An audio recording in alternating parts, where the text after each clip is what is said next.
안녕하세요. 힐링이 되다 TV의 이한일입니다. 오늘은 21강 3부 아이들의 마음 중에서 7장 애착과 조율, 동일한 파장을 일으키다의 두 번째 시간을 갖도록 하겠습니다.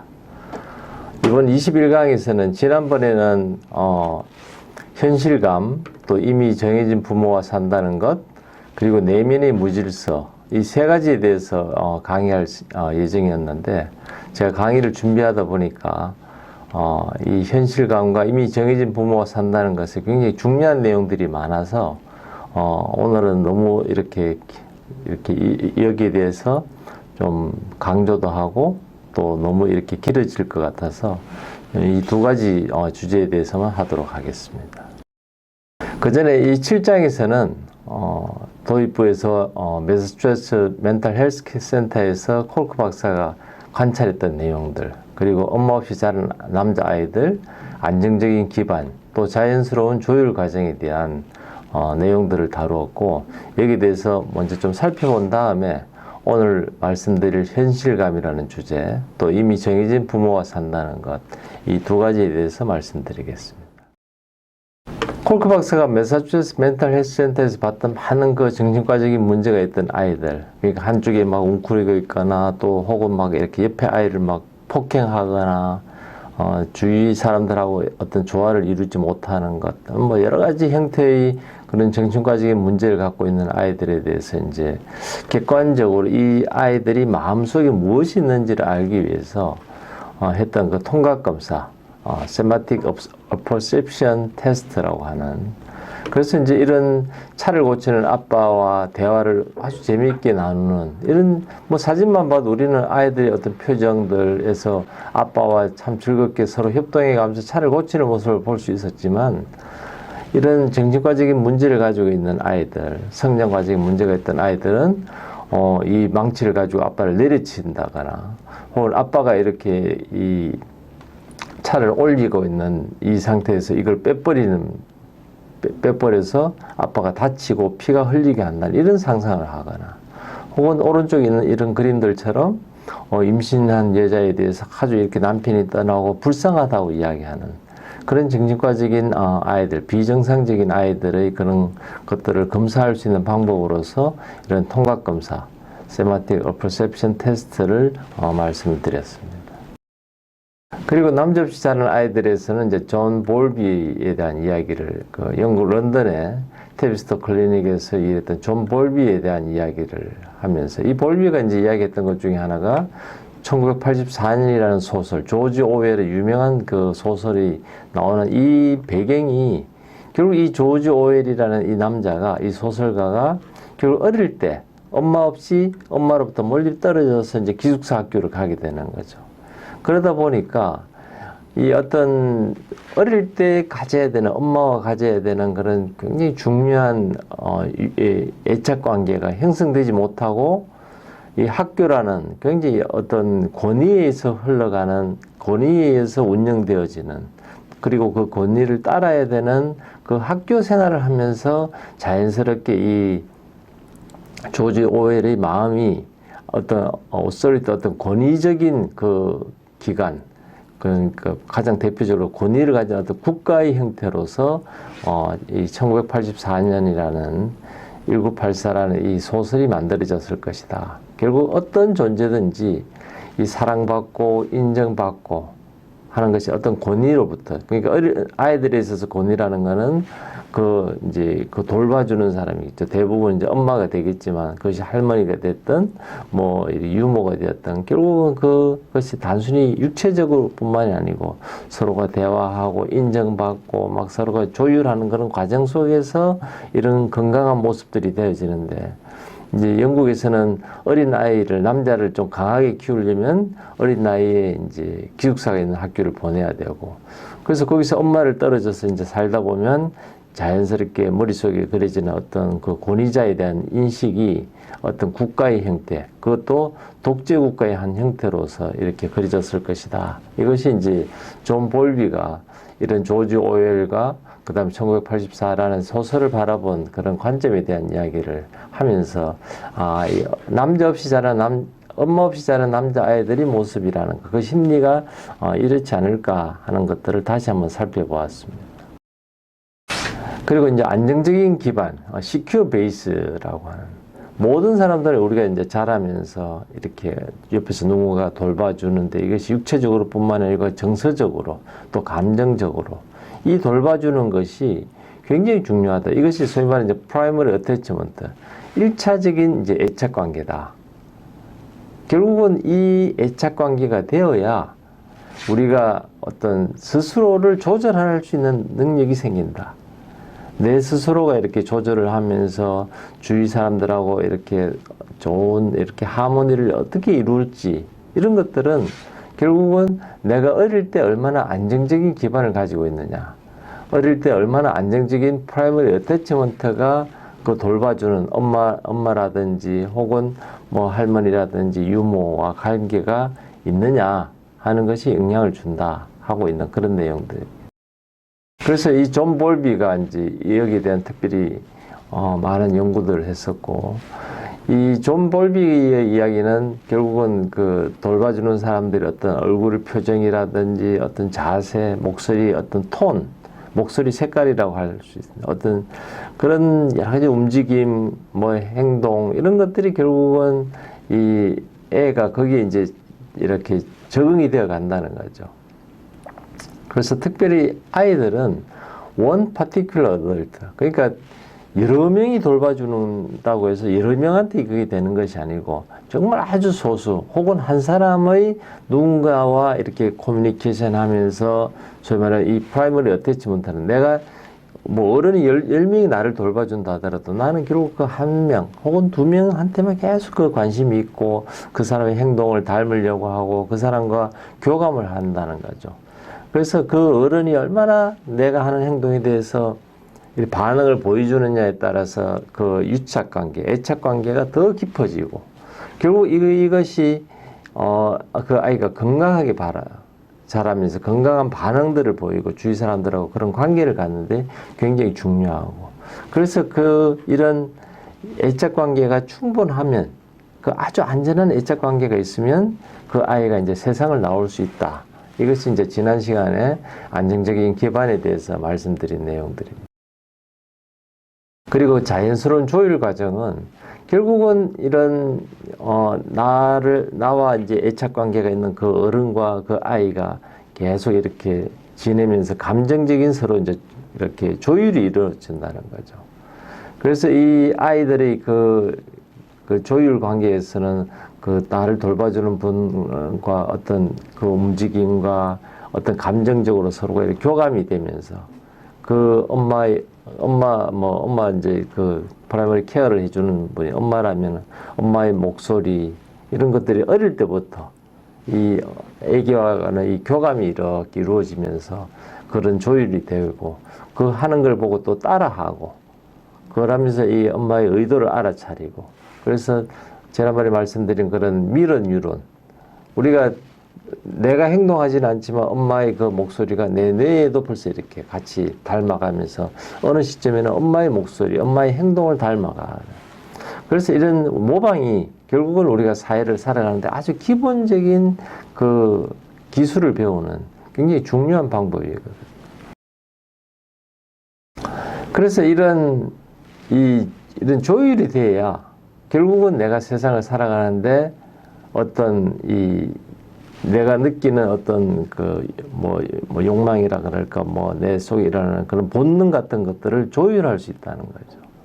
그래서 내 속에 이렇게 그 불편한 감정들이 올라올 때, 뭐 애는 울고, 그러면 이제 막 울고 나면 이제 이 엄마가 막 이렇게 젖을 물리든지 아니면 우유병을 갖다가 애한테 넣어주면은 비로소 이제 얘는 이제 그것이 캄다운이 되고, 이 어떤 그런 것들이 이제 이렇게 잘 조화를 이루어야 되는데, 암만 울어도 우유도 오지도 않고, 내가 막 이렇게 똥을 싸고 소변을 해도 기저귀를 갈아주지 않는 상태가 되면, 결국은 내가 이렇게 도움을 요청해도 뭔가 해결이 되지 않는구나 하면서 이것이 이제 비정상적인 상황으로 간다는 거죠. 그래서 내가 이렇게 안전하게 느낀다든지 편안하다 뭐 이런 걸 이렇게 그런 감각들은 결국은 나중에 커서 스스로 조절하고 스스로를 이렇게 감정을 잘 추스리고 위로하고 스스로를 양육하고 있는 이런 것들과 이제 관계가 있다.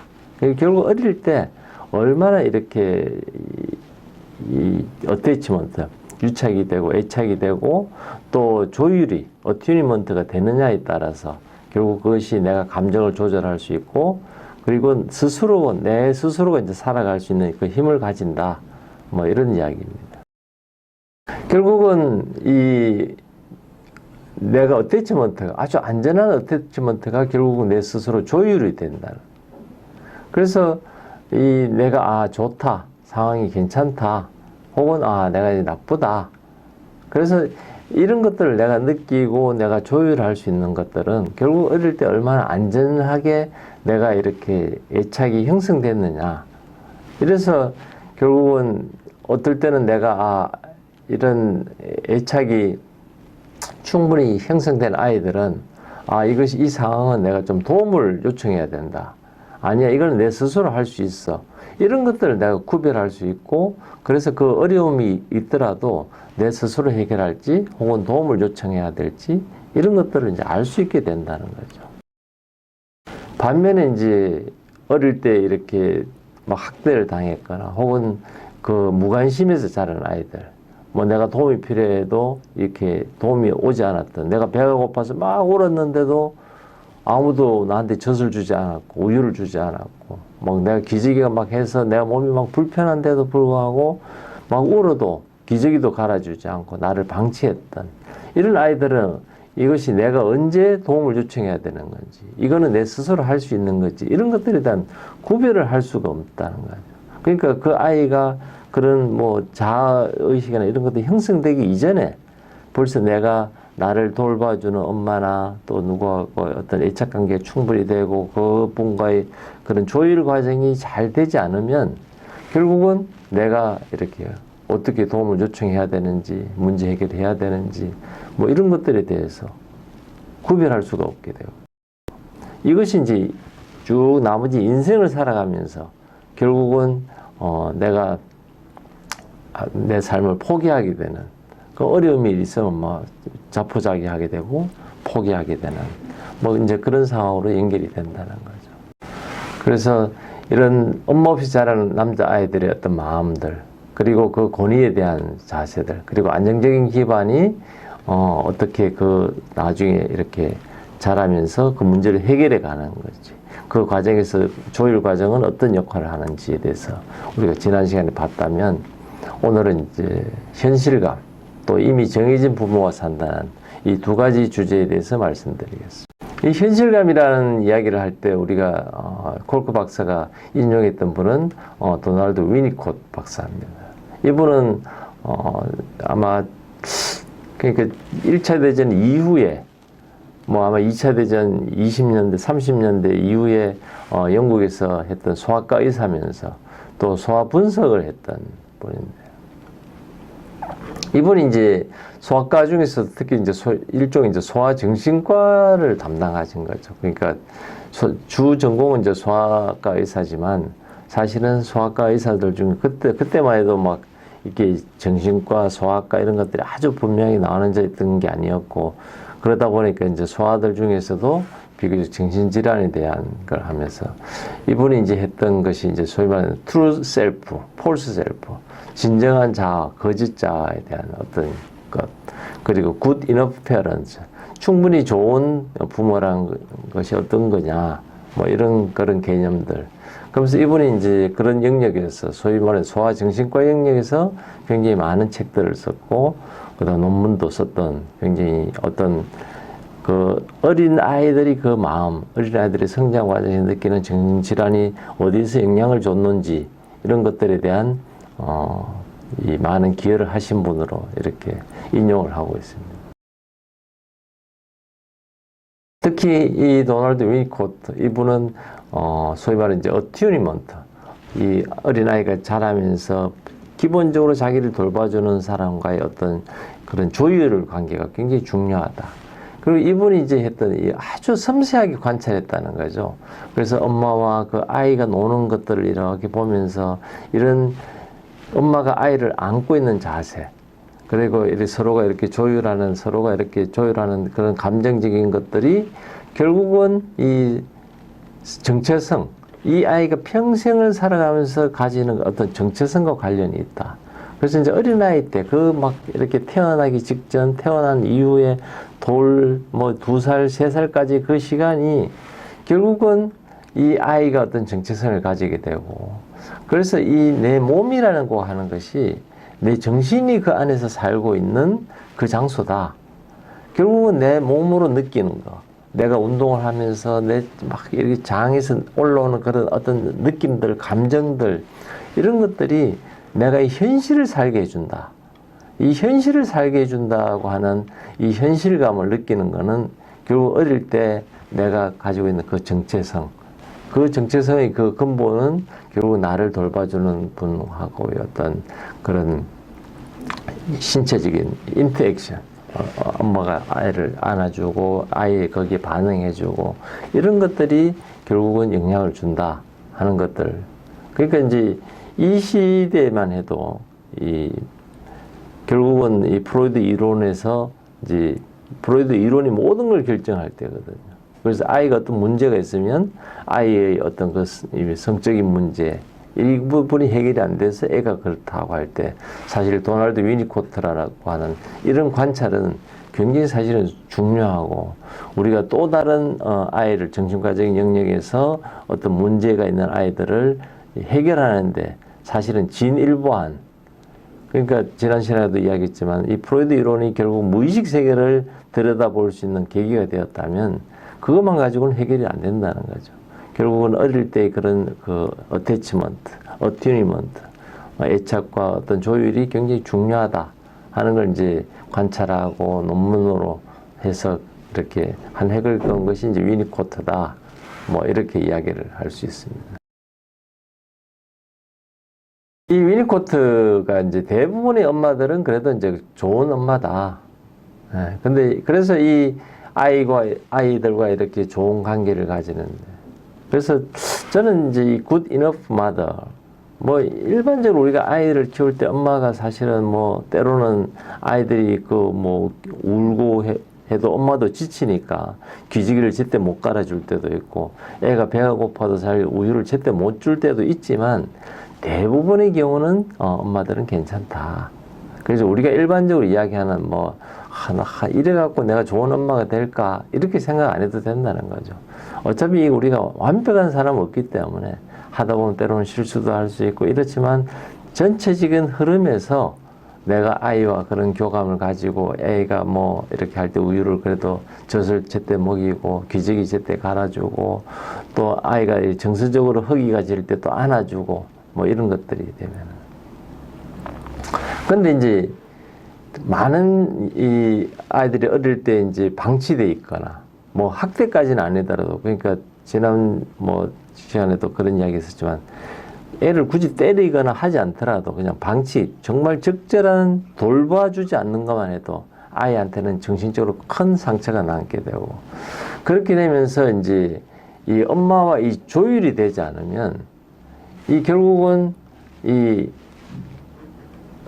내 안에서 어떤 그런 감각에 대한 조율이 되지 않고 이것이 이제 되면 뭔가 이렇게 잘못된 길로 가는 거죠. 그렇게 되면 애는 어떤 이 잘못됐을 때 어떤 육체적으로 어떤 조율이 되지 않고 이렇게 되면 애는 어떤 문제가 생겼을 때 정말 이렇게 샷다운 되는, 그래서 내가 어떤 즐거움을 느끼거나 어떤 목표가 있거나 어떤 방향을 가져야 될 때 뭐 그냥 샷다운 되는. 그러니까 우리가 아이가 커가면서 나는 뭐가 되고 싶어, 나는 뭘 하고 싶어, 나는 이걸 하면서 즐거움을 느껴, 이렇게 돼야 되는데 그냥 샷다운하고 뭐가 되고 싶니? 나는 뭐 되고 싶은 것도 없고 나는 뭐 별 하고 싶은 것도 없고 뭘 하면 너는 좋니? 나는 뭐 별 좋은 것도 없고, 이 정도 이제 아이가 표현하게 되면 이미 굉장히 뭔가 잘못됐다는 거죠. 그러니까 그거를 할 때 그 이야기를 하는 그 아이 보고 왜 너는 목표의식이 없니? 왜 너는 뭐가 좋은지를 모르니? 라고 아이를 책망한다는 거는 이 아이가 이 현실감이 어떻게 만들어지는지를 우리가 모르기 때문에 그런 거거든요. 그 아이가 그렇게 대답을 한다면 나는 목표의식이 없어요. 나는 무엇이 되고 싶은 게 없어요. 할 때는 아, 내가 좋은 엄마였을까? 결국 그 아이는 피해자일 뿐이지 가해자는 엄마 혹은 아빠라는 거죠. 그래서 아이가 문제가 있을 때 우리는 막 이렇게 뭐 TV에서도 막 아이의 어떤 문제를 막 그 아이를 어떻게 좀 잘 될까라고 하지만 실제로 봐야 되는 거는 부모를 봐야 된다. 특히 어릴 때 했던 그 엄마의 모습을 봐야 된다. 그 엄마가 그 아이가 어릴 때 정말 정서적으로 육체적으로 충분한 그 유착이 만들어지고 애착 관계가 형성되고 또 그런 조율감이 있었다면 그 아이는 이렇게 그렇게 표현 안 하고 나는 엄마처럼 되고 싶어. 아빠처럼 되고 싶어. 장군이 되고 싶어. 나는 뭐 이거 할 때가 좋아. 이렇게 이제 본인이 그걸 스스로 정체성을 찾아가고 현실감을 가지고 이렇게 나아갈 수 있거든요. 이제 그런 것들이 되지 않을 때 우리가 그 아이를 책망할 게 아니고 그 부모의 모습이 부모 스스로도 나를 돌아봐야 된다. 뭐 이 이야기를 저는 하고 싶습니다. 그래서 이런 볼비의 관찰 또 위니코트의 이런 아이디어들 이런 것들이 이제 도입되면서 프로이드에 갇혀있던 이제 정신과의 세계가 이제 열리기 시작하면서 많은 연구들이 되고 그러다 보니까 이것이 결국은 이 돌봐주는 것들 내가 신뢰할 수 있는 일관성 있고 내가 어떤 걸 해도 나를 이해하고 받아주고 하는 이런 돌봐주는 거 뭐 엄마가 주로 그 역할을 하지만 그것이 결국은 내가 두렵거나 불안하거나 이런 것들을 갖다가 이렇게 내가 컨트롤할 수 있는 거죠. To keep fear and anxiety at bay라는 건 내가 이제 어떤 만에다가 이렇게 가다 두는 거죠. 사람은 살아가면서 누구나가 두렵고 불안하고 막 이렇게 이런 느낌들이 있거든요. 근데 그것을 내가 그걸 그대로 표출하는 거. 이렇게 되면 이제 안 된다는 거죠. 근데 그것을 내가 조절할 수 있어야 되고 어른이 됐을 때 혹은 이제 뭐 학교를 갈 나이가 되면 그걸 내가 다른 동료들도 있고 학우들도 있고 사회에서 만나는 사람들이 있을 때 이걸 내가 내 감정을 갖다가 내가 조절을 잘 할 수 있어야 되는데 그런 사람이 되려면 어릴 때 나를 돌봐주는 사람이 나를 이해해주고 받아주고 필요한 것들을 그런 애착관계가 형성이 되고 그런 조율이 돼야 결국 내가 되는 거지. 그것이 없이 결국은 내가 살아가면서 아주 큰 트라우마, 정신과적인 트라우마를 받거나 뭐 PTSD가 있거나 뭐 september 11 같은 일이 있거나 전쟁을 겪었거나 이제 이런 것들이 아니라면 결국은 내가 스스로 조절할 수 있어야 된다. 이것이 우리가 감정적으로 내가 이 평생을 살아가면서 이것이 기본을 가지고 있어야 정상적인 사회생활이 가능하다. 결국 내가 현실감을 가진다 하는 것들이 결국은 애착관계와 어튜니먼트. 그래서 우리가 이 7장에서 계속 반복되는 것들. 이것이 이제 결국은 동일한 파장, 이 애착과 조율이라고 하는 것들이 계속 반복되는 이야기가 여기 있습니다. 이 어릴 때 이것이 되어야 내가 어떤 두려움이 있더라도 내가 이걸 조절할 수 있는 거죠. 그래서 내가 설사 마음속으로는 두려움이 좀 있다 하더라도 동료들을 만날 때마다 어떤 사람은 막 끊임없이 입에서 나오는 이야기가 걱정되는 이야기를 하거든요. 나는 뭐가 안 될 것 같아. 뭐 두려워해서 소위 말하면 이제 사회생활 하다 보면 에너지를 쭉 뽑아가는 사람이 있거든요. 어떤 사람을 만났는데 한 30분을 만나고 났는데 뭐 그분을 만나고 나면 에너지가 쭉 빨려 나간다. 그래서 집에 와서 좀 쉬어야 내가 다음 일을 할 수 있을 정도로. 근데 그분을 가만히 보면 그분은 만나서부터 갈 때까지 끊임없이 걱정되는 거, 부정적인 이야기만 계속 하거든요. 그래서 제가 이제 어떤 분들을 만나면 아니 그렇게 걱정이 되면 하늘이 무너질 걱정을 왜 안 하느냐고. 우리가 살다 보면은 우리 옛날에 보면 이 공룡이 멸종됐던 시기에는 거대한 운석이 하나 떨어져 가지고 그로 인해서 지구에 그런 햇빛이 차단되면서 빙하기가 오면서 동물들이 멸종할 수 있는 일이 지금도 일어날 수 있는데 아이, 그거 걱정 안 되느냐고. 그렇게 이제 제가 뭐 반농담식으로 그분의 그런 성향을 제가 질책할 때도 있긴 한데, 그때는 몰랐는데, 지금 제가 이 책을 읽고 이걸 공부하면서 느낀 거는 많은 사람들이 나에게 있는 이 두려움, 이 불안을 갖다가 그냥 여과 없이 이야기한다는 거죠. 그 여과 없이 하다 보면 그걸 듣는 사람은 그거를 가만히 듣고 있기도 힘들고 그걸 대응하기도 힘들고, 그러다 보면 옆에 있는 사람도 같이 두려운 마음이 생기고 지치게 되고, 결국 사람과 사람이 만나서 서로 위로하고 격려하고 또 다음 잘해보자, 괜찮을 거다, 이런 이제 대화가 이루어지고 막 즐겁고 깔깔대고 웃고 이렇게 이제 시간을 보내야 되는데, 우리가 만나는 많은 사람들은 내 입에 있는 이 두려운 마음을 끊임없이 이야기한다는 거죠. 그래서 뭐 이것이 우리가 아이들의 마음이라는 큰 주제, 그리고 아이들의 성장 과정에 관한 이야기지만, 저는 이 현실감이라는 이 주제를 하면서 우리 스스로가 내가 내 안에 있는 그 두려움을 끊임없이 입 밖으로 내고 옆에 사람한테도 끊임없이 두려움을 주는 존재인지, 아니면 내 안에 있는 그 두려움이나 이런 것들이 있지만 사실은 내가 현실감하고 가만히 보면 뭐 지금 조금 걱정이 되긴 하지만 뭐 나쁘지 않잖아, 지금부터라도 내가 충분히 수습할 수 있잖아, 뭐 이거 내가 한숨 자고 나면 괜찮은데, 때로는 내가 두려움이 있을 때 뭐 지금은 내가 이렇게 좀 깊이 해야 되지만 탄수화물을 좀 먹어주면, 빵을 한 조각 먹어주면, 빵 한 조각과 커피 하나를 먹고 나면 또 기분이 좋아지고, 이런 것들을 내가 스스로 조절할 수 있는 것들이 내가 부족한지, 아니면 나는 뭐 이 정도면 괜찮다, 내가 적어도 주위 사람한테 그런 그 두려움이나 이런 걸 전파하는 사람은 아니다, 이걸 제가 이제 돌아보면 좋다는 거죠. 그래서 이런 안전한 그런 애착 관계가 결국은 어떤 관계에서도 중요하다. 그래서 내가 이렇게 그런 감정들이 막 올라올 때, 내가 현실감이 있고 하면 이제 내가 주위 사람들하고 만날 때 내가 즐겁게 어떤 사람들 만나면 막 즐거운 사람이 있거든요. 친구를 위해서 막 빵도 사주고 뭐 음식도 대접하고 막 재밌는 것도 하자 그러고, 이런 사람들은 스스로가 이렇게 자기 확신이 있습니다. 뭐 나쁘지 않다. 그러니까 뭐 어디 놀러도 가자, 우리 뭐다 해보자, 막 맛있는 것도 먹자, 응? 뭐 이렇게 이제 하는 사람이 있는 반면에, 이 어떤 사람들은 이제 그렇지 못한 사람들이 있거든. 결국은 내가 그런 공동체에서 좋은 관계를 가질 수 있느냐. 그래서 그러다 보면 내가 이제 우리 국내뿐만 아니고 외국에 있는 사람들하고 어떤 그런 것들도 나누고, 예를 들어 우크라이나 전쟁은 뭐 나하고는 상관이 없는 저 먼 유럽에서 일어난 일이지만, 거기 있는 분들이 참 불쌍하다, 우크라이나를 도와야 되겠다, 이제 이런 마음이 있다는 것은 내가 건강한 마음이라는 거죠. 그러다 보면 결국은 내가 공동체에서도 내가 이제 가치 있는 사람으로 여겨진다.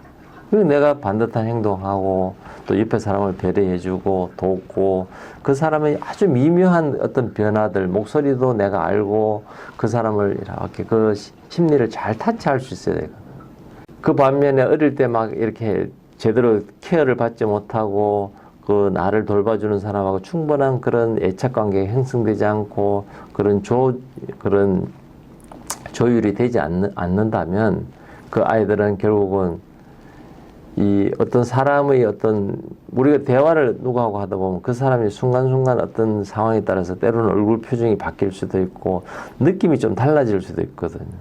굉장히 처음에는 좋게 만났다가 대화를 하다 보면 좀 심각하게 되고, 어떤 뭐 슬픈 이야기가 나오면 그분 표정도 슬프게 되고, 또 이렇게 어떤 때는 그분이 좀 마음이 언짢게 보일 때도 있고, 그렇지만 우리가 또 대화를 속에서 또 풀어갈 수도 있는데, 어떤 사람이 이렇게 목소리나 얼굴이 조금 언짢다, 그러면 어릴 때 충분히 케어를 받지 못한 혹은 학대를 당한 아이들 같은 경우는 굉장히 센시티브해진다는 거죠.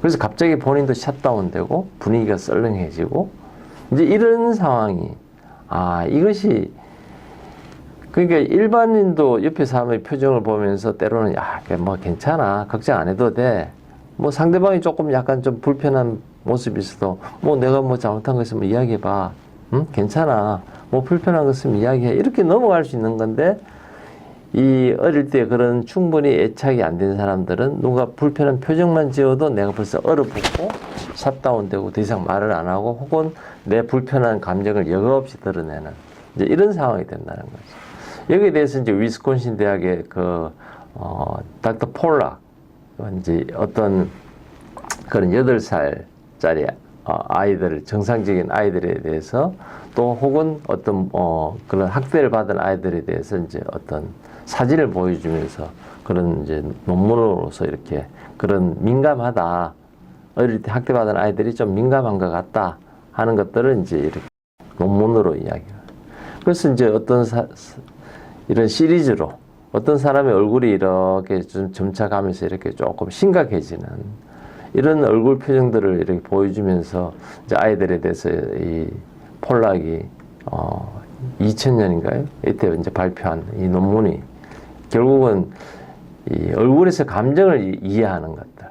그래서 이 어뷰즈된 아이들이나 혹은 이 케어를 받지 못한 니글렉트된 아이들의 어떤 발달 과정에서 그 얼굴의 어떤 감정 변화를 이해하는 것이 어느 정도냐. 그래서 16명의 어뷰즈된 그러니까 학대를 당했던 혹은 17명의 방치됐던 아이들 혹은 15명의 정상적인 아이들 이 기준을 어떻게 나누었는지는 모르지만 사실은 우리가 니글렉트 됐다고 해도 니글렉트의 정도가 다르고 어뷰즈 됐다 해도 쉽게 말하면 매일 밤 맞은 아이와 일주일에 한 번 맞은 아이와 한 달에 한 번 맞은 아이는 다르다는 거죠.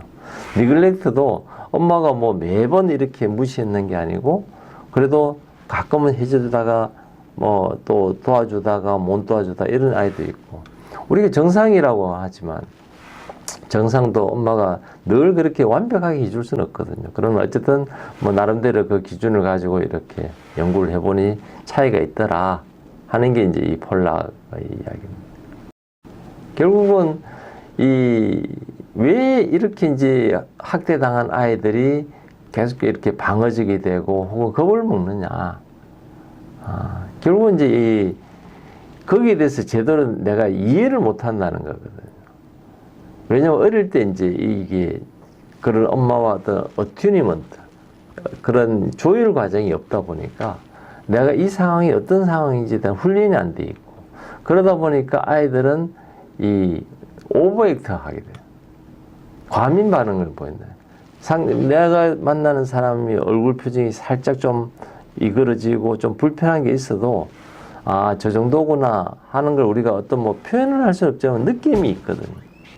근데 오버액트해서 저 사람은 굉장히 화가 많이 났구나. 저 사람은 나에 대해서 아주 부정적인 생각을 하구나. 이렇게 오버액트를 하게 되면 과민 반응을 하게 되면 바로 샷다운 되고 내가 이걸 조절할 수 있는 것들을 조절 능력이 없어지고 그렇게 되면 이제 주위 사람들하고 이게 안 되는 거죠.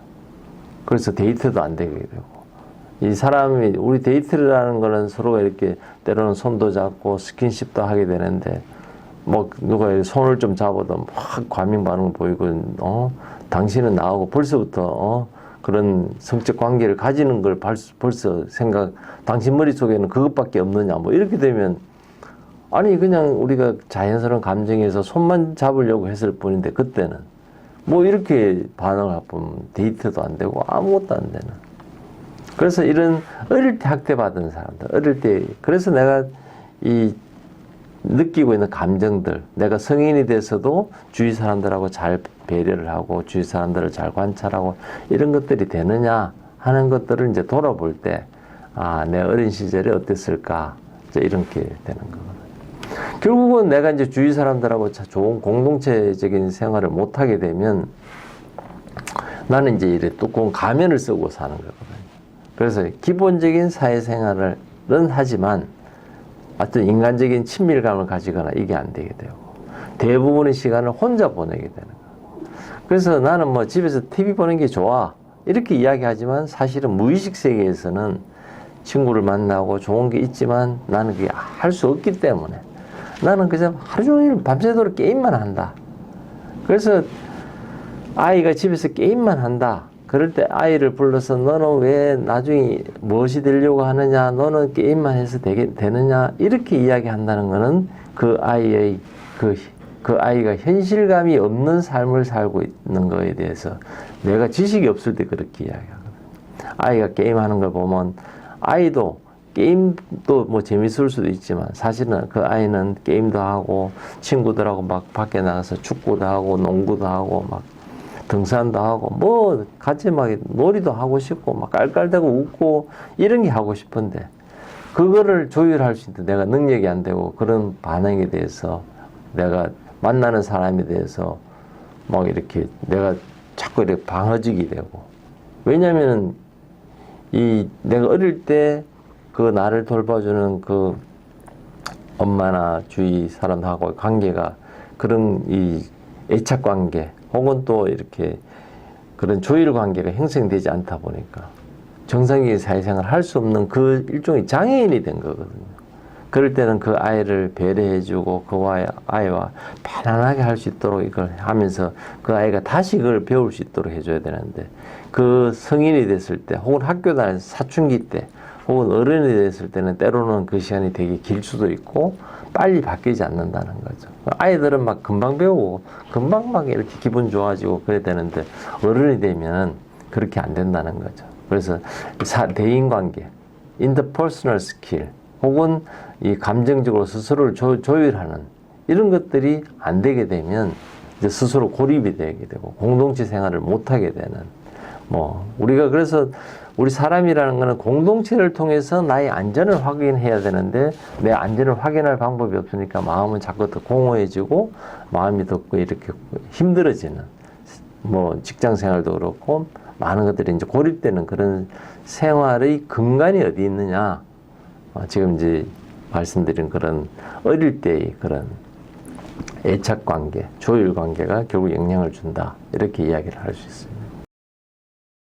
그렇다고 해서 내가 TV를 보거나 게임만 하고 그래 살 수 있으면 괜찮은데 그리고 뭐 사회생활은 적당히 뭐 남들하고 굳이 뭐 이렇게 잘 재밌게 안 지내도 내가 조용히 와서 혼자 고립돼서 TV만 보고 있고 게임만 하고 있으면 될 것 같지만 우리 무의식 세계는 절대 그렇게 놔두지 않거든요. 왜냐하면 사람은 공동체에서 인정을 받아야 되고 공동체에서 내 세이프티를 인정받아야 되고 공동체를 통해서 내가 서로 교감이 되어야 이것이 내가 살 수 있는 존재이기 때문에 그럼 어떻게 나타나냐? 이게 병적으로 나타난다는 거죠. 그것이 시간이 지나고 오래 시간이 지속되게 되면 그래서 일을 하는 직장에서 혹은 친구의 관계 혹은 가족과의 관계에서도 뭔가 정상적인 게 안 되면 병의 형태로 질병의 형태로 나타나 소송을 하거나 뭐 이 가족 간의 어떤 막 불화의 형태로 나타난다는 거죠.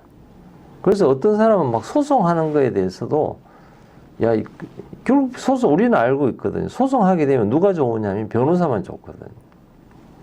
소송하는 부부가 예를 들어서 소송을 한다. 이혼 소송을 한다. 승자는 변호사고 둘 다 패자거든요. 근데도 끝끝내 이렇게 소송을 어떤 사람은 내가 저 사람은 끝끝내 막 대법원까지 가는 소송을 한다. 왜냐하면 이 소송이라는 관계를 하게 되면 그걸 하는 동안 내가 변호사를 만나거든. 누군가는 만나거든요. 내가 어떤 질병에 걸렸던 뭐 내가 걸리고 싶어 걸리는 건 아니죠. 근데 무의식 세계가 오랫동안 있게 되면 나한테 이렇게 질병의 형태가 그럼 내가 병이 나면 병원을 찾아가고 의사와 또 만나거든요.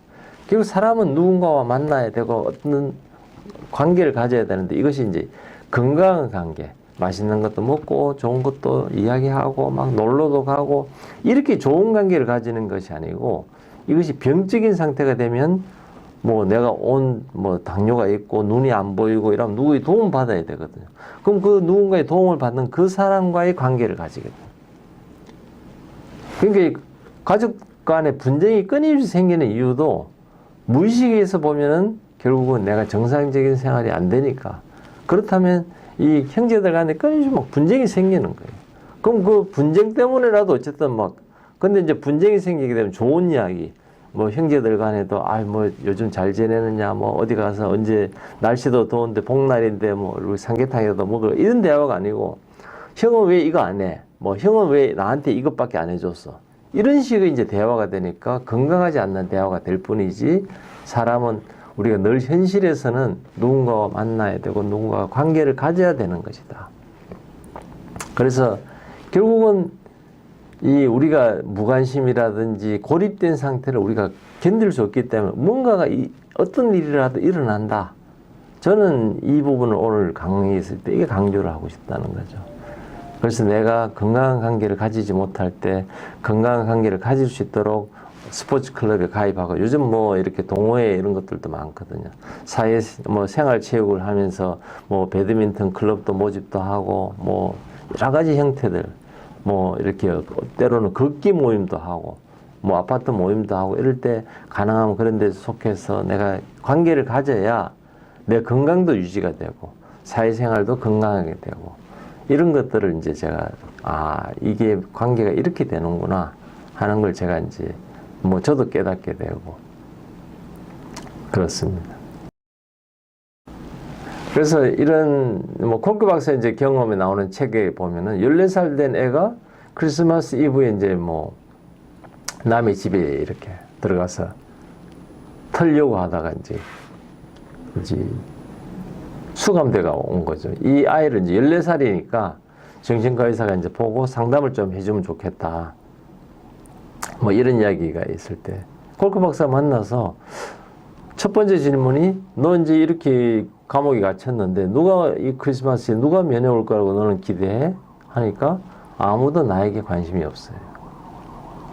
근데 누구를 알아보느냐면 얘가 계속 이렇게 도둑질을 하다가 이렇게 잡히고 하니까 경찰을 알아본다는 거죠.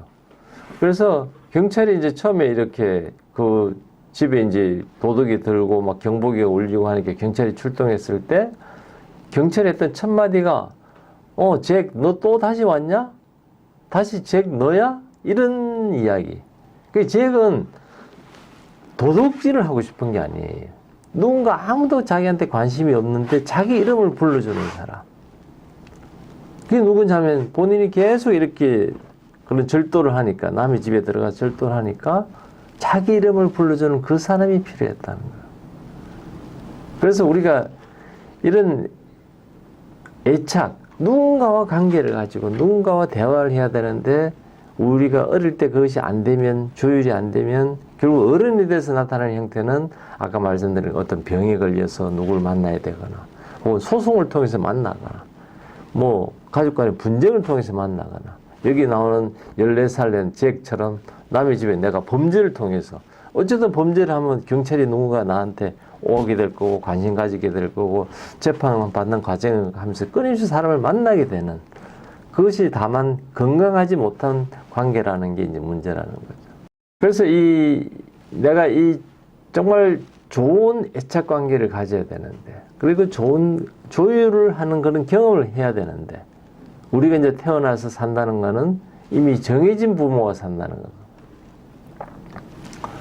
우리가 세상을 살아가면서 사실은 가장 중요한 거 나는 뭐 사실 미국 같은 나라 혹은 뭐 선진국에서 태어나고 싶은데 다행히 2023년도 대한민국은 이미 이제 세계 10대 강국으로 들어가고 많은 사회 시스템이나 이런 것들이 이제 선진국에서 보여주는 그런 의료보험이라든지 사회보장제도가 어느 정도 그래도 만들어진 그런 국가이기 때문에 사실 다행인데 만약에 아프리카에 있거나 혹은 뭐 이런 중국, 러시아 뭐 이런 나라에 있게 되면 혹은 중남미에 있는 뭐 볼리비아 이런 나라야 좀 심각하거든요 사실은.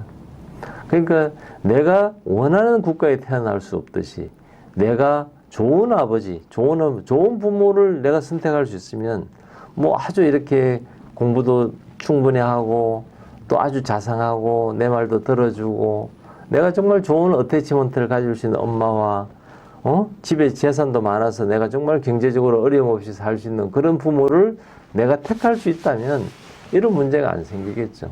그러나 부모는 이미 내가 정해져 있는 부모와 어쨌든 살아야 되고 그 과정에서 내가 운이 좋으면 이렇게 좋은 부모 밑에서 아주 좋은 그런 애착 관계, 그 다음 조율 관계를 가지겠지만 그것이 안 될 때 이제 뭐 이런 이야기입니다. 이 과정에서 이제 콜크 박사는 에인스워스하고 메인 이 사이콜로지 심리학자에 대해서 이야기합니다. 두 분의 이름이 멜입니다. 그래서 두 분이 같은 뭐 형제나 자매가 아니고 이거는 이제 이름이고 성이 이제 에인스월스고 닥터 에인스월스, 닥터 메인이니까 그래서 이분이 이제 메인은 이제 에인스월스의 밑에서 이제 그런 리서치도 같이 하는 그 제자조사를 연대를 보면 이제 그런 관계가 되는데 어쨌든 이분들이 결국은 애착에 대해서 여러 가지 이제 실험을 하고 그런 데 대한 좀 더 진일보된 그런 이제 개념들을 이제 우리한테 가르쳐 줬다 해서 콜크 박사가 아마 이걸 이제 인용을 한 것 같습니다. 특히 이제 에인스월스, 메리 에인스월스가 이제 했던 거, 스트레인지 시츄에이션이라고 좀 이상한 상황들. 그러니까 이제 엄마가 아이로부터 이제 잠정적으로 이렇게 떼놓는 거죠. 그랬을 때 아이의 반응을 보면서 결국은 이 볼비가 이제 그런 이야기, 시큐리 안전하게 이제 어태치된 우리가 이제 정상적인 아이라면 엄마와 아주 이렇게 안전하게 어태치되면서 어튜니먼트를 하는 그런 아이 같은 경우는 엄마가 약간 떨어지면 약간 좀 불안해하긴 하지만 엄마가 다시 돌아오면 막 다시 빵긋빵긋 눕고 뭐 다시 엄마를 한번 왔는지 확인하고는 또 놀거든요. 이 볼비 박사가 어떤 영국의 런던에 있는 그 공원을 갔을 때 엄마와 이렇게 아이가 이렇게 하는 그 관계, 엄마가 이렇게 자기를 늘 보고 있고 자기의 세이프티를 확인해주고 하면 애는 뭐 편안하게 잘 놀거든. 이게 이제 소위 말하는 정상적으로 이제 어태치된 그런 안전하게 어태치된 아이들의 일반적인 모습이라면 이 에인스월스는 이제 네 가지 형태로 이 이제 엄마를 떼놨을 때 네 가지 형태로 봤다는 거죠. 그래서 지금 말씀드린 안전하게 자란 어태치먼트가 되어 있는 아이들은 정상적인 그런 반응을 보이는 데 비해서 이게 인시큐어, 이 뭔가 안전하지 못하게 자란 아이들은 이 나머지 세 그룹으로 나누는데 특히 회피성인 아이는 엄마가 없어도 별로 뭐 불안해하지 않고 와도 별 관심이 없고 그게 이상한 거거든요. 애가 엄마가 없으면 좀 불안해하고 엄마가 오면 다시 좋아하고 이래야 되는데 그게 평소에 엄마가 아이에 대해서 아주 막 이렇게 친밀한 스킨십을 하고 엄마가 그런 어태치먼트 가지고 있으면 충분히 그런데 그것이 안 되고 결국 엄마가 있으나 없으나 상관없다는 거죠. 왜냐하면 같이 있어도 돌봐주지 않으니까. 또 어떤 사람은 양가적인 감정을 가지거든요. 그러니까 엄마가 이미 분리되기 전부터 벌써 엄마한테 계속 짜증내고 엄마한테 달라붙고 막 엄마를 계속 괴롭히는. 그 우리가 이제 주위에서 혹은 뭐 아이들이 막 엄마한테 계속 집착하는 아이들이 있거든요. 그러면서 그 애를 막 뭐라 그러죠. 엄마가 뭘 좀 해야 된다. 너는 엄마도 못하게 하고 막 해. 근데 사실은 그 아이를 제가 반복해서 말씀드리지만 그 아이는 피해자일 뿐. 그 아이가 충분한 시큐어된 어태치먼트가 형성이 되어 있지 않으니까 얘는 온몸으로 엄마 나는 엄마와 그런 어태치먼트가 필요해. 엄마 나를 좀 더 봐줘. 하고 그것이 충분히 되면 실제로는 그렇게까지 엄마한테 달라붙지 않거든요. 근데 우리 어른들은 아이를 양육하면서 이런 거에 대한 교육이 안 되고 어느 날 그냥 엄마가 되고 어느 날 아빠가 됐기 때문에 애가 그러면 애를 우리가 사회적으로 받은 대로 우리가 사회에서는 잘하면 상 주고 못하면 벌 주고 이렇거든요. 애가 막 찡찡대고 엄마한테 달라붙어 막 벌을 주는 형태로 아이를 키우다 보면 애는 더 나빠지고 더 관계가 나빠. 그리고 이제 또 다른 이제 디스오르가나이즈 뭔가 애가 막 이렇게 긴장돼 있고 한데 이런 회피성도 아니고 양가적인 것도 아닌 뭔가 비정상적인 아이가 있다는 걸 이제 또 아는 거죠. 그래서 이 에인스월스는 이 1, 2, 3번에 대한 첫 번째 어떤 그런 리서치를 많이 했다면 메리 메이는 이제 네 번째 타입에 대해서 하는데 결국은 이 세 가지 형태에서 이런 엄마와의 어떤 애착 관계에 따라서 엄마가 잠시 떨어졌을 때 아이들이 그 반응을 보면서 이 애가 정말로 이 애착 관계가 제대로 형성이 됐나, 이 아이는 애착 관계에 문제가 있구나 하는 이제 이런 게 우리가 이제 알 수 있었다는 거죠. 문제는 뭐냐면 이런 애착관계의 패턴이 어른까지 계속 연결이 된다. 그러니까 어릴 때 안전하게 된 사람은 어른이 돼서 본인이 부모가 됐을 때도 그 아이에게 그런 충분한 애착관계를 만들고 어튜니먼트가 되는 반면에 어릴 때 내가 이런 회피성인 관계를 가진 사람이 어른이 되고 결혼하고 아이를 놓게 되면 똑같은 길을 가게 된다는 거예요. 그래서 이것이 어떤 식으로 나타나느냐면 제대로 이렇게 내가 느끼고 내가 반응해야 되는 것이 잘 안 된다는 거죠. 그래서 내가 지금 성공했으니까 나한테 옛날에 막 이렇게 때린 것도 괜찮아. 이렇게 이야기하는 거예요. 우리가 많은 사람들이 학교에서 뭐 폭력이 있거나 부모가 아이를 폭력을 할 때 그건 뭐 사랑의 매잖아. 애 잘 되기 위해서 때렸잖아. 거짓말입니다. 절대는 해서도 안 되고 절대 일어나서 안 되는 일들을 뭐 저도 학교 다닐 때 옛날에 선생님이 뭐 수도 없이 이렇게 때리고 맞고 그때 이제 그때만 해도 아 이게 뭐 사랑의 매고 뭐 애들 뭐 바르게 잡기 위해서 했을 것이다. 아니라는 거죠. 절대 아이들은 그렇게 매로서 정말 누구 이야기처럼 꽃으로도 때리지 마라. 아이는 충분히 내가 어떻지 못하고 충분해지면 하지 마라 그래도 나가서 놀고 좋은 관계 하지 마라 그래도 내가 충분히 채워주면 아이와 좋은 관계를 가진다는 거예요. 근데 내가 이것이 안 되면 좋은 관계를 가질 수가 없고 좋은 릴레이션십도 안 되고 그러니까 부모가 예를 들어서 내 어릴 때 생각해보면 그래도 그 선생님이 나를 때린기 때문에 내가 지금 바르게 됐을 거야 하는 거는 자기 합리화하고 나한테 어떤 회피성이라든지 양가적인 뭔가가 있을 거다. 내가 정상적이라면 이렇게 이야기할 수 있어야 되거든요. 선생님이 저를 때리시면 안 되죠. 제가 잘못한 건 인정하지만 그렇다고 해서 교칙에 따라서 제가 뭐 하는 거는 인정이 되지만 체벌을 하는 거는 곤란합니다. 그 체벌이 법에는 없지 않습니까? 이렇게 건강하게 이야기할 수 있어야 되고 내 아이가 학교에서 맞고 들어왔다 하면 이 자식아 네가 맞을 짓을 했으니까 너는 맞아도 싸. 이렇게 부모가 이야기한다면 이 부모의 어린 시절을 한번 돌아봐야 된다는 거예요.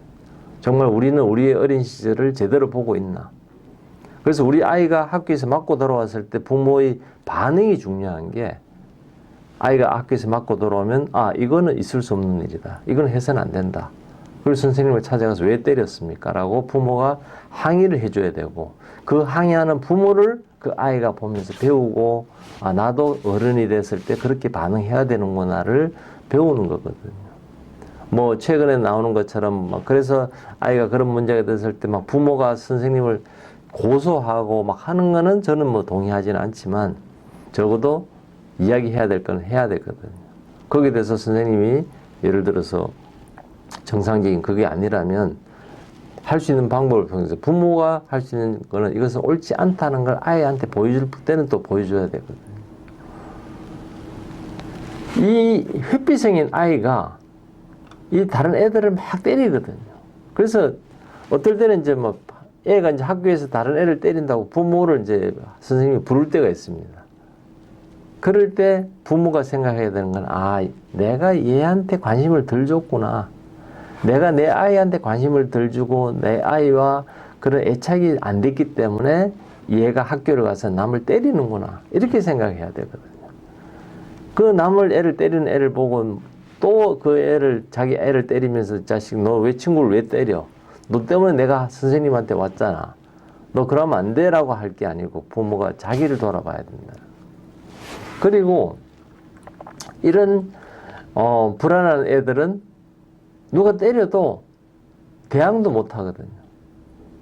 그러니까 이런 회피성인 아이는 학교에서 때리고 이런 불안한 애들은 또 여기에 희생이 되고 이게 이제 일반적인 패턴이긴 한데 제가 이제 드리고 싶은 말씀 중에 하나는 이런 발달 과정은 리니어하지 않다. 그러니까 어떤 문제가 일어나면 너 어릴 때 뭐 문제가 그렇게 만들었어. 너 어릴 때 한번 돌아봐. 이렇게 하는 건 너무 단편적이라는 거죠.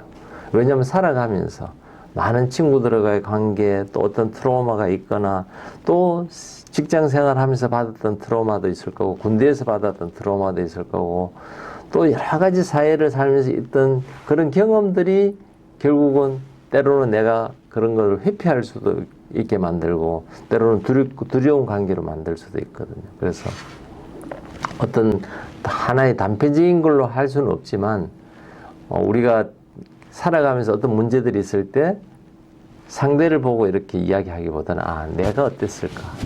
내가 어릴 때 어떤 애처관계 문제가 있을까? 혹은 사회생활 하면서 어떤 일들이 나를 이렇게 만들었을까?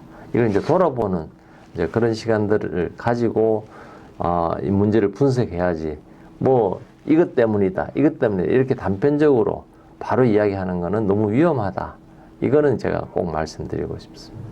그래서 아까 말씀드린 네 번째, 정말 이렇게 뭐 disorganized, 정말 비조직화된 한 15% 정도 된다고 이야기하는 이 아이들은 나중에 이제 보니까 결국은 그 아이를 돌봐주는 그 사람 자체가 그 아이에게 어떤 그런 디스트레스 혹은 테러, 공포를 주거나 어떤 불편함을 주는 소스가 된다는 거예요.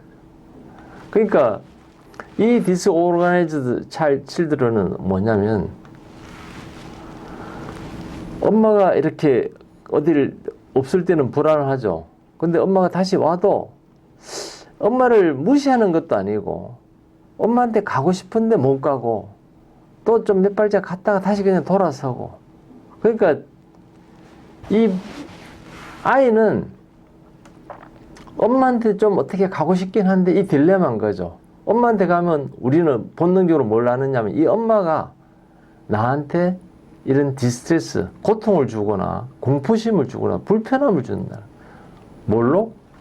때리거나 막말을 하거나 이런 우리가 금방 알아차리는데, 아주 미묘한 얼굴의 표정, 아까 보여드린 그런 표현들, 얼굴이 약간 좀 찡그린 얼굴로 계속 있다. 엄마가 불편한 걸 그냥 이렇게 말은 안 하는데 애는 옆에 있으면서 두려운 거예요, 이게. 왜냐면 엄마는 웃지도 않고 막 이렇게 뭐 예를 들어서 뭐 우유를 좀, 엄마 나 배고파, 밥 좀 줘. 그러면 뭐 네가 알아서 챙겨 먹어. 그럼 애가 이제 밥이 있으니까 챙겨 먹으면 되는데 뭔가 안 편하거든요. 우리가 정상적으로 하는 거는 애기가 엄마 나 배고파 그러면 그래 너 배고팠지. 엄마가 너 빨리 못 챙겨줘서 미안해. 엄마가 이렇게 챙겨줄게. 너 뭐 좋아해? 뭐 계란 후라이라도 해줄까? 뭐 고깃국 좀 구워줄까? 뭐 이렇게 하면서 이제 애하고 어튜니먼트가 되면서 그런 관계들을 가져야 되는데, 뭐 냉장고에 있으니까 밥 챙겨 먹어. 엄마 좀 그래 하면 애는 엄마한테 말을 걸기도 뭐하고 안 걸기도 못하고, 이런 아이들이 소위 말하면 이제 디스오르가나이즈드. 그러니까 엄마가 잠시 떼놓고 다시 왔는데 그 엄마가 반갑긴 한데 다가가기 어려운 이런 상황인 거죠. 그랬을 때 우리가 봐야 되는 건, 내가 그런 모습이 아닐까? 내가 나의 아이한테 그런 모습을 보여주지 않았을까? 이런 것들을 봐야 되는 거죠. 그래서 이걸 이제 이 닥터 메인이 사실은 이제 에인스월스, 그 스승인 에인스월스로부터 또 다르게 또 진일보했는 일종의 디스오르가나이즈드 어태치먼트라고 이야기하는. 그래서 이런 디스오르가나이즈드 어태치먼트가 되면 사실은 참 어떤 해답 없는 이야기 같거든요. 그러나 이것조차도 우리가 나를 돌아보고 끊임없이 그 아이에게 사랑을 주면 어느 순간에는 이렇게 메마른 사막에도 끊임없이 물을 주면 어느 날 풀이 자라고 꽃이 피고 열매가 맺는 그런 일들이 일어나듯이, 저는 이런 디스오르가나이즈드 칠드런의 경우도 끊임없이, 이것이 이제 어른이 돼서도 나타나는 경우, 왜냐하면 어릴 때 이런 게 형성된 아이가 어른이 됐다고 해서 뭐 달라질 건 없거든요. 그래서 살다 보면 우리가 직장 생활 하거나 사회에서 만나는 많은 사람들이 얼굴이 보면 다 이렇게 새초롬한 얼굴로 사는 사람이 있거든요. 잘 웃지도 않고. 그럼 뭐 그렇다고 해서 기분 나쁘냐 하면 절대 기분 안 나쁘다고, 아주 괜찮다고 하는데 행동은 벌써 기분 나빠 있고 뭔가 불편하고, 근데 본인은 말은 안 하고. 이럴 때 그 사람도 끊임없이 사랑을 받고 배려를 받으면 되는데 문제는 그 시간이 오래 걸리고 그러다 보면 주위 사람들이 지치고 나가 떨어진다는 게 문제거든요. 근데 우리가 이제 이 상황을 이해한다면 내 주위에서 뭔가 우리 공동체의 분위기를 흐리게 만드는 사람이 있고 공동체의 사람들의 에너지를 빼앗아가는 사람이 있다 하더라도 아, 저 사람도 그렇게 사랑을 주고 배려를 주면 좋아질 거다 해서 이 방송을 듣는 분들이 먼저 한 발 더 먼저 그 사람한테 배려해주고 뭐 커피라도 한 잔 미리 챙겨주고 배려하고 따뜻한 말이라도 해주면 세월이 지나다 보면 그 사람도 그 갇혀있던 그런 이 두터운 껍질을 깨고 이렇게 나와서 예, 다시 이제 건강한 사람으로 건강한 사회인으로 하면서 본인이 가지고 있는 귀한 달란트들이 이제 꽃을 피우게 되면 직장에서의 어떤 분위기도 좋아지고 생산성도 좋아지고 사회가 더 밝은 사회가 될 거라고 생각합니다. 다음 시간에는 내면의 무질서, 혼란, 애착의 장기적인 영향. 결국은 우리가 이제 애착, 그 다음에 어티니먼트 이런 이 조율 이런 부분에 대해서 이야기를 계속 하도록 하는 그런 시간을 갖도록 하겠습니다. 시청해 주셔서 고맙습니다.